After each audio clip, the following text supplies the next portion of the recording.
What's up, world? Welcome back to another episode of What You Need to Know. My name is Brian the Exclusive, and today we have a whole bunch of information to go over.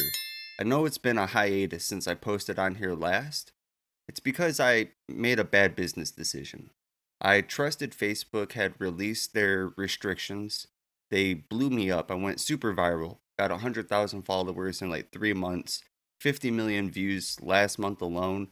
It was insane what was happening. I was making more money in that period than I've made in my life. And then suddenly, with no warning, I got a flag.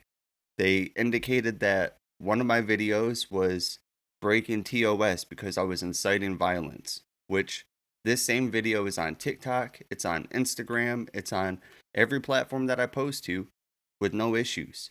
And TikTok gives me issues for videos that I've never had issues with on any other platform. They're usually the most sensitive. So, because they are trying to silence me and basically starve me out and cut off my money, and they're not making it very easy to access the money that I've already earned, and I'll go into that in a lot more detail in a future video depending on what ends up happening with all of this.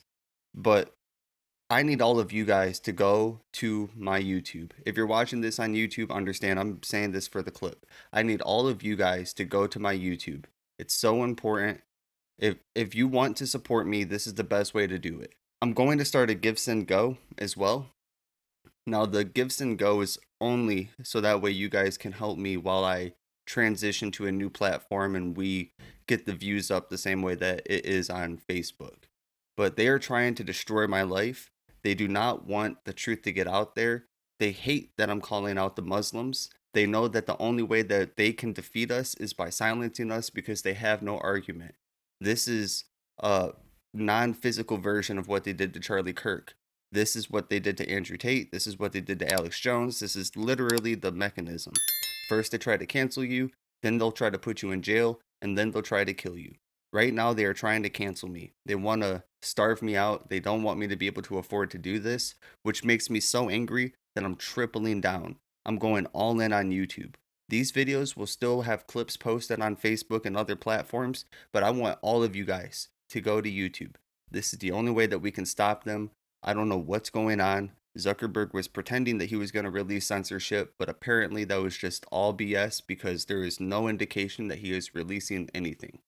Censorship right now feels like it did during COVID, just about different topics. And it's very strange to me that they did this the day that I was supposed to finally have my payment issues resolved. They owe me a lot of money, like a ton of money, and they don't want to pay me. And that's really what I think is happening. And I hope that's not the case. But this cannot stand. And I need you guys to help me because without you, I am nothing. Without you watching the videos, there were no AdSense. And Facebook made a shitload of money off of me. So for them to do this is so crazy. So yeah, they're really trying to take me out. I thought doubling down on Facebook was going to be smart, but I shouldn't have done that. I should have just kept on posting on YouTube and kept this going the way that I am. So I'm back and I will not let off. I will post. And even if that means I have to change how I do the videos because being that I have a Mac, I can't use OBS properly. My sound drivers don't work with it. I've tried to download other sound drivers to make it compatible. And I know you guys don't know content, so what I'm saying doesn't really mean a lot to you. But just know that my process needs to be simplified, and it's hard because of the technology I have. And I was going to invest into better technology to make the videos easier to make and be able to put out more content. And they're doing everything they can to stop that. So all right, enough. I'm not gonna just sit here and harp on this. I just really need your help because this is crazy.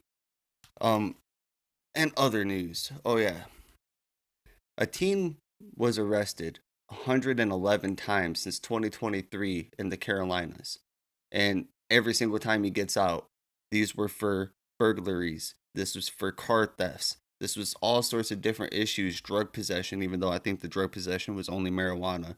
But it's absolutely incredible that somebody could be arrested 111 times and have no ramifications for their actions. I'm pulling up the video right now.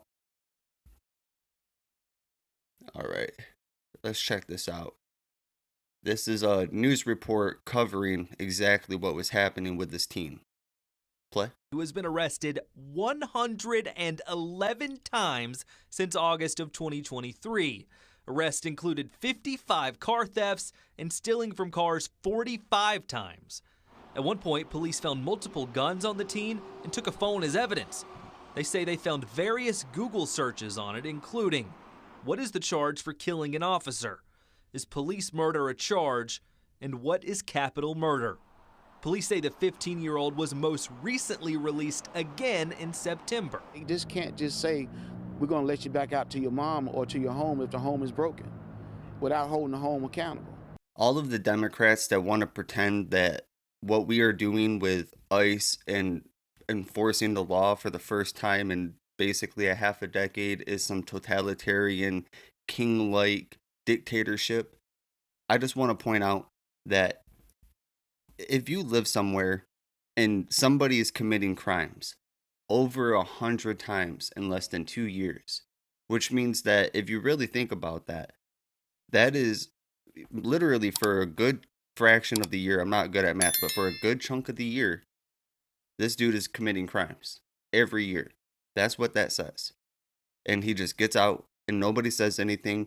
If you were to have talked about this in 2023, 2024, under the Biden administration, every platform would have just called you a racist, would have said that you were being not compassionate enough for poor people. You don't know their situation. Maybe he was stealing because of something that really is important and he needed to. Look, I am poor. I know you see all this stuff. It's because I literally have worked my ass off for 18 years.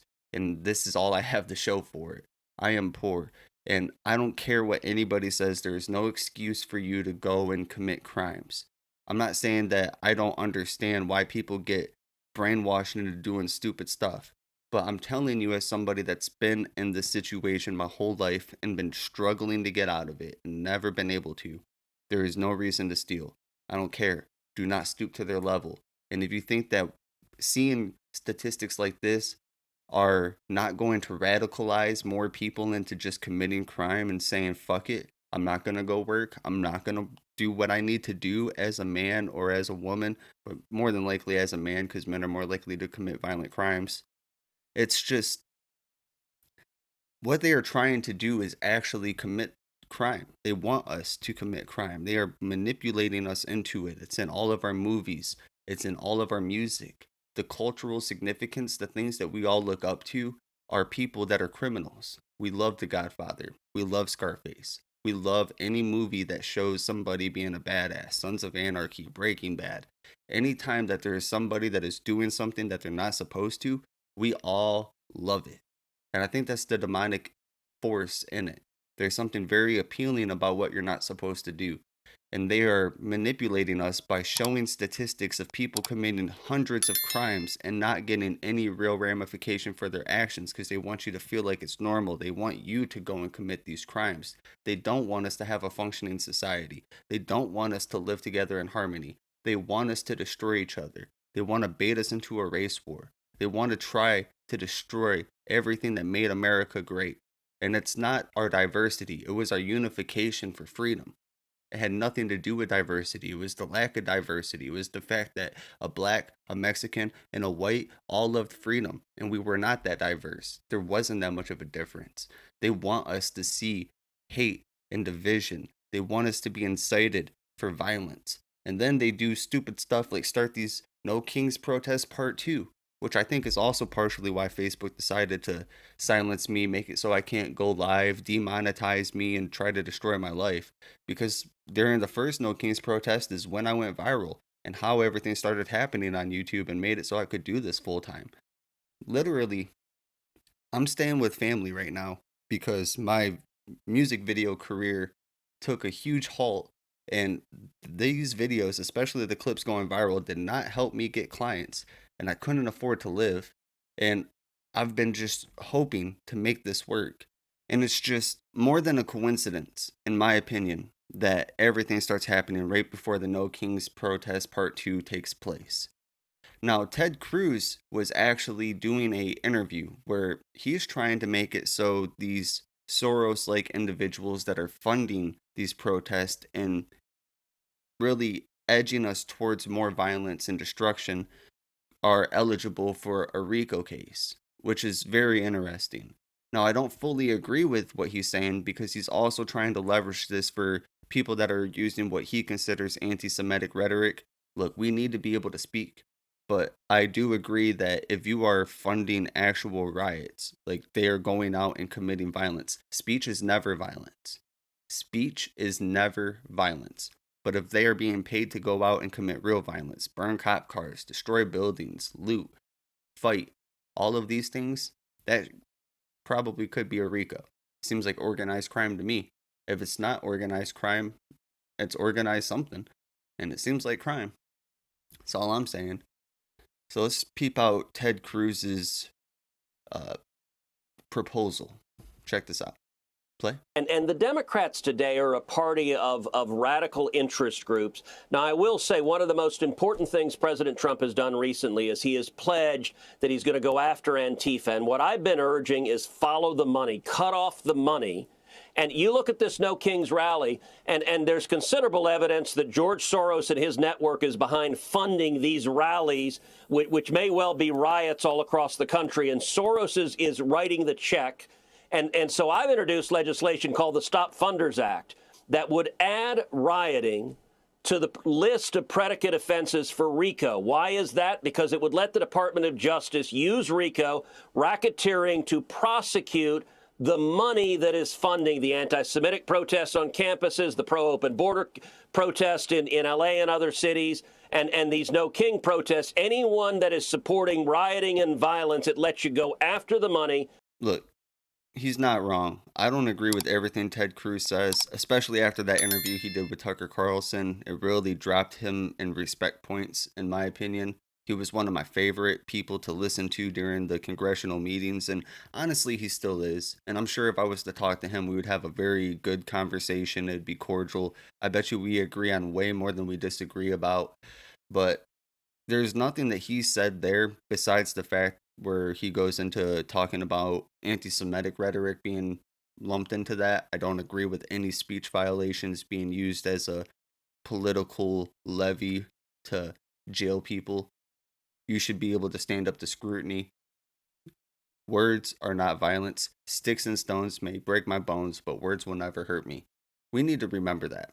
I mean, you should get that tattooed on your forehead if you are going around sensitive. Sticks and stones are not the same thing as words. It's just not. But they are really pushing us towards chaos. There's a chance that I'm going to go to some of the No Kings protests today. The weather is not great. I don't want to destroy my equipment for it, and I know it's going to be happening for a couple of days, so maybe I'll go tomorrow. But I really want to interview some people and get some more information about what these people really think. I don't want to just react to content. I want to make the content that people react to. And I'm going to start doing a lot more videos like this. Long form rants. I might show a couple of clips, but it's really just going to be off the hip, talking about things that are important and getting my message across.